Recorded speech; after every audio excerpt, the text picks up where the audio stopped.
Welcome to Blizzard Fire. We hope this video helps fire up your solution. You begin by making the compressor ready.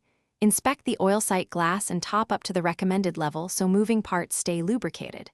Next, make sure you have the correct voltage and a grounded outlet. Incorrect power harms the motor.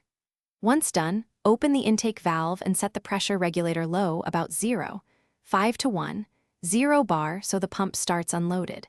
Then switch on the unit. You want a smooth initial spin to verify bearings and seals.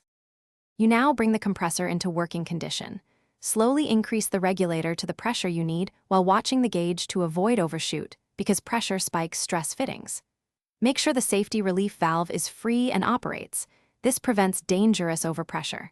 Attach your hose and secure couplers tightly, then test all joints with soapy water to find leaks.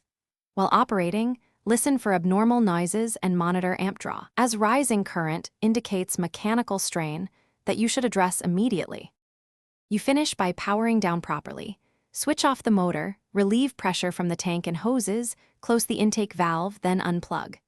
Drain condensate from the tank to prevent corrosion and check oil for contamination. Log run hours to schedule maintenance. If the compressor won't restart, try the thermal reset and inspect the fuse, because overloads and tripped switches are the most common causes. If those are fine, check the pressure, switch wiring, and continuity before calling service. Thanks for watching. If you found this helpful, don't forget to like and subscribe.